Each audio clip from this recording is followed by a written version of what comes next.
Over the decades, I have seen many huge conflicts between ballroom dance partners, both in terms of pro-am partnerships and amateur partnerships.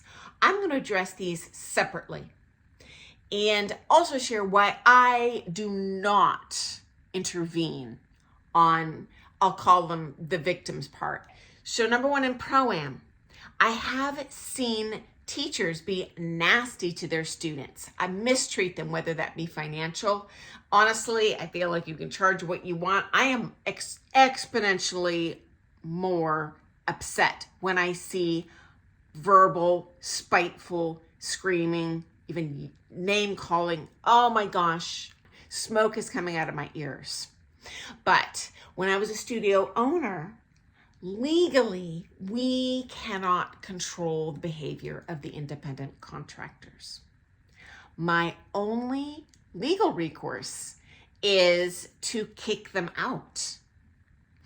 And I did that twice, actually. I gave them one warning and I said, if you speak to a student like that again, you will not be welcome back in these doors. And I'll be a horse's patootie if one of them didn't come back and do it again and was so angry when I followed through and kicked his butt out. And I would do it 10 times over, because it's not just the student that's, I'm using a loose term, victim, that is suffering. Everyone around them, their heart is bleeding for that poor student and how they are being mistreated. Now, when it comes to pricing, I have zero recourse, but I would ask the pro, why are you charging her so much? Particularly when they would target certain students. This bothers me big time, but I address that in other videos, okay? I have had 2 students of pro-am teachers come to me with conflict. In this case, it was a teacher who they stopped taking lessons with. And that teacher was very nasty to them, 2 different teachers here. And that manifested itself in different ways, whether it was just like the evil stare when they walked in the studio to take with another teacher. One actually went into the workplace, several students, to scream in their face in front of their coworkers and everything. Psycho. And in that case, I did talk to those pros privately. They were independent contractors, but I did say why what they're doing is illegal. And I did it from a friendly perspective, like, hey, just want to make sure you know this. This could be legally construed as harassment. Here's some case law for you. You're not an American by birth, so maybe you just didn't know. So yeah, I've done that. Okay, number 2, amateur couples. Now, 99% of the time, it's one amateur that's really having the problem and the other one just grins and bears it. This could manifest itself in a couple ways. Whether it is a financial imbalance, where one student is perpetually paying for most, if not all, of the lessons. Or it could be a personality challenge, where one partner is constantly like huffing, making faces. You need to show him this, constantly blaming the partner, putting the partner down, maybe even having temper tantrums and refusing to practice. Now, me, if they're not my students, hey, not my monkey, not my circus, but I have seen this many times with my own students. Most are great, but you know what? I hate teaching these lessons. I am not a psychiatrist. I don't know the magic potion to make this person kind and respectful. And once they go down that slide of being nasty, it just gets worse and worse and worse, okay? Also, I'm not going to interject proactively when I see something going horribly not right.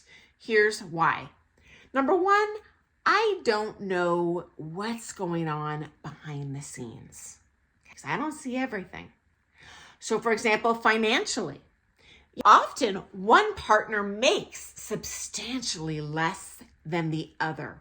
Now, in that case, am I going to be all up in your business? Hey, how much retirement do you have? Can I see your earnings for last year? That's very invasive. I would never do that. Okay. Number 2, I had a bad experience once. One time, learned my lesson.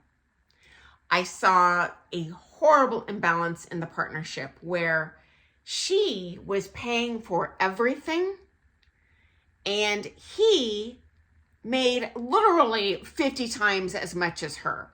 And she was the better dancer. I was like, okay, I don't know what's going on here, but both of them want to compete. This is all sorts of jacked up. Well, I made huge rookie mistake. Knowing that they were romantically involved, didn't care. I went and talked to her privately and said, I see this going on. Most partnerships don't necessarily split 50-50, but it is the person who is making more money who pays more. And if there's something going on, great. But I personally am just letting you know, I don't think this is quite right. So her response when I wasn't there, obviously, was she talked to her boyfriend privately.